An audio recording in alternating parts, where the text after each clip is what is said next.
Hello everyone, so this is the first of a new playlist, 1/400 scale 3D prints.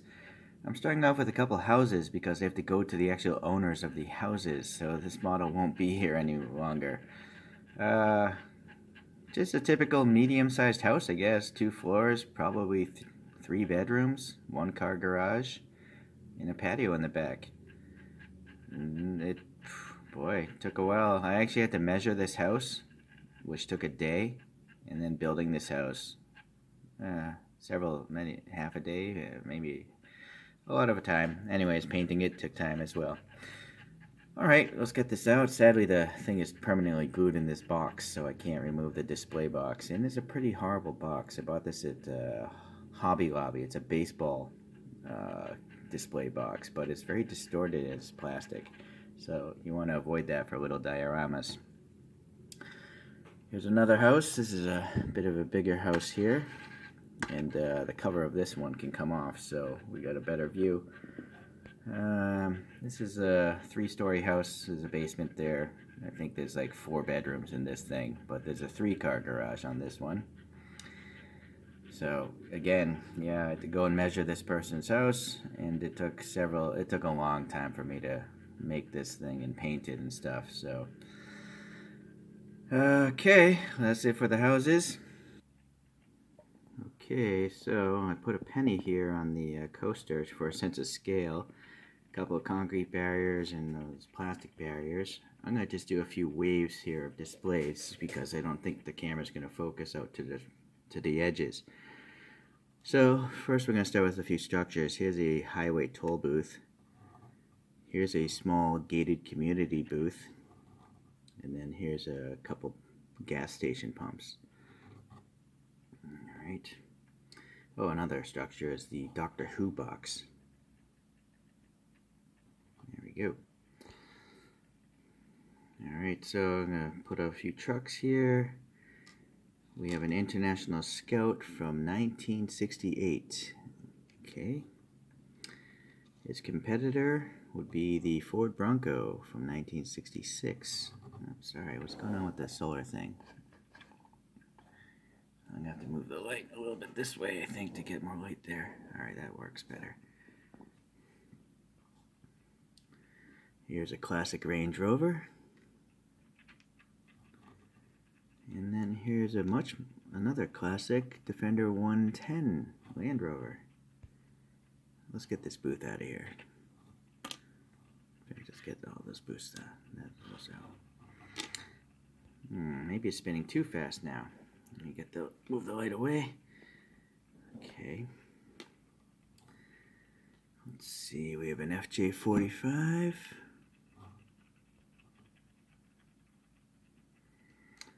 A Volkswagen T1. No, I'm sorry, it's a T2 bus. A classic VW bus. Let's get 3 more trucks up here. I have a Pinzgauer 712. This thing's so small I can't even see the models because my phone is blocking the entire view. But you know, I'm trying to get zoomed in here so you can actually see the details on these little guys. Alright, we have a classic Unimog, a 404.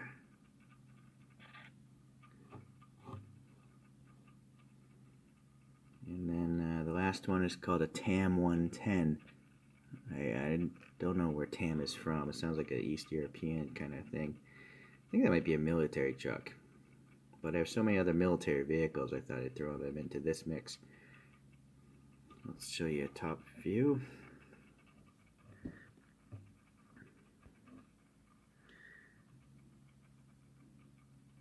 So on these guys, I managed to paint the windows and tires.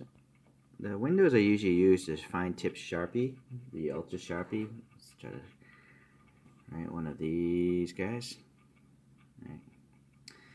So I wish there was a smaller tip. That might be like a 1.5, 2 millimeter tip. That's the smallest way I can apply some black paint in there. Well, it's not paint, obviously, but black color. Alright, let's clear this coaster out and start fresh here. there's a washer here. I'm trying to center with the CD. All right. Okay, let's start. Let's do a few vans here. We have a Ford Transit van.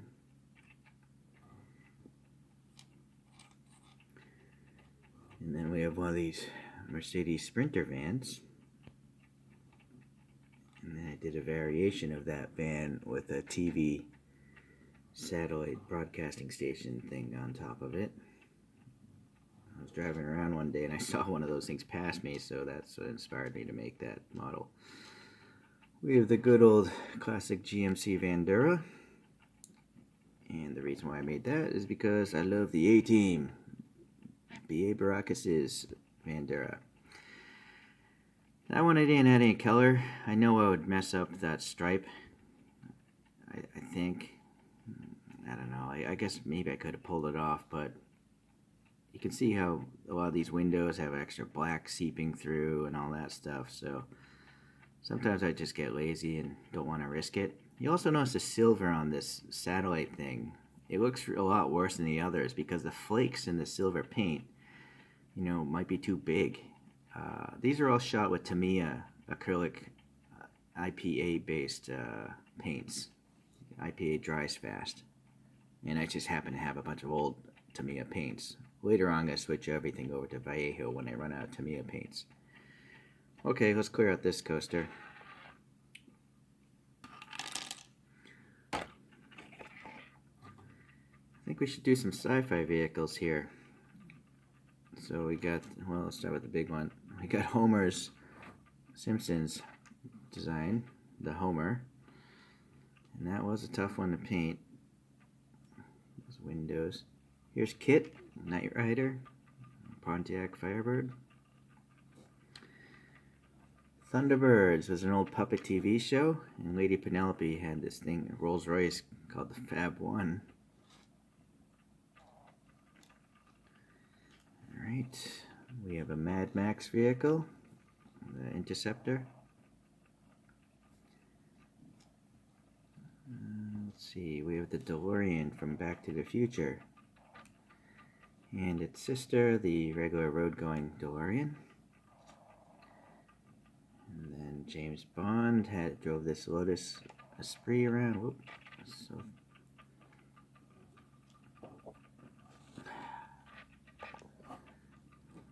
and then I have the submarine variation after it jumped off a dock. And the last one is the Batmobile from 1989. So let's get the camera in on that one.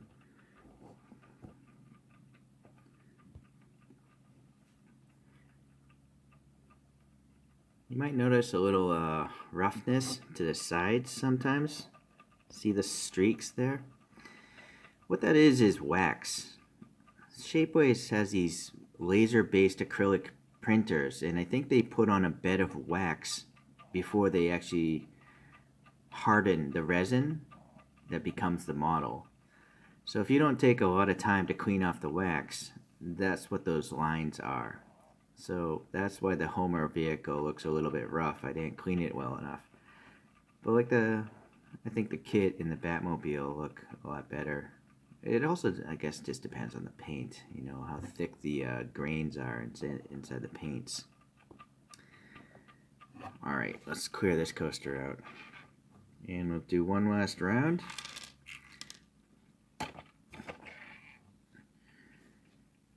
I'm going to start with a wacky one, a Zamboni. So if you ever been to a hockey game, those are the things that run around and clean up the ice. Here's a Lincoln Continental, a classic 60s one. I think it was a 66. I forget which one I modeled, to be honest with you. It was done years ago. Here's a Toyota Hiace, very common van from Japan, and they're all over Asia. I used to own a classic Mini Mayfair, so I had to make a Austin Mini. And I love the classic Mini rally cars, so that's the Mini Cooper Rally. And then here's a Mercedes 6x6 G-Wagon. Let's see. I think I'm trying to get out of focus here. It's getting too spread out. And then we have the presidential limousine, the Beast, the Cadillac thing. Alright, and then the world's smallest car is known to be the Peel 50. There's a Top Gear episode about that car where they drove it into an elevator and drove out of the elevator. It's a three-wheeler. And I'm guessing it has like a 49cc or 50cc engine. But it is street legal if you want to die. I mean, you could fit inside inside the back of a Hi-Ace easily. Let's go to the top view here. So again, if you look at that US penny, these are pretty small models.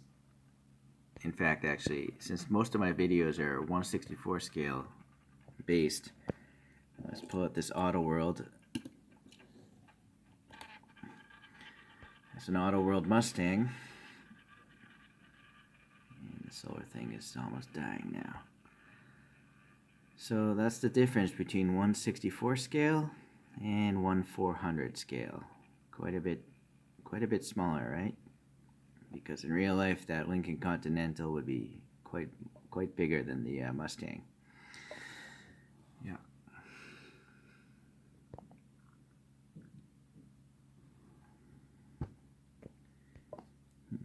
All right. Actually, I'm gonna have to take this off so these can spin again. All right. So the reason why I decided this channel is it costs way too much money to ship these little 3D models to Asia with the import tax and shipping costs. So what I do is I actually print them out in the US and send them to a US address, and then I literally have to come to the US and bring them back to Asia. So I'm afraid that I might lose this bunch of prints, or if I drop the box, I might break some of them. And then I'd have to wait several years again until I come back to the U.S. to have a new model. So that's why I'm documenting all of these in the event that I actually lose these models. At least I can prove or know to myself that I at least had these at one point in my life. If I do successfully get back to Asia, I will probably continue the videos because I have a few hundred, at least 100 other models, mostly based around airport systems, because 1/400 scale is a die-cast airplane scale. So when you see little models of commercial jet planes, those are very often 1/400 scale. And when I started collecting those, there just weren't that many small models to make interesting dioramas and scenes. So that's what kind of spurred me to start making these little miniature models. And then I just looked at other things and thought, well, that's cool, so I thought I'd make it, hence like the Zamboni. Okay, well, I hope you appreciate these little shares. They're fun. If you have any sort of interest in making these, I do have to warn you of a few other things besides all the wax that you'd have to clean off with like Simple Green. Obviously, they're going to be fragile.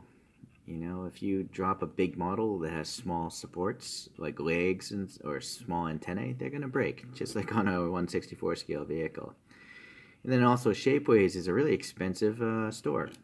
Well, at least if you get this kind of plastic. They print many different things, but this is the finest detail plastic that they print, and that's why these models look the way they do. But anyways, I'll leave a link there for you guys if any of you guys want to take on some modeling projects, make some tiny dioramas. So there's many more coming in the pipeline. We got some commercial trucks, we have some buses, fire trucks, a whole mess load of war vehicles like armored vehicles, tanks, and modern and World War II, or even a few World War I vehicles.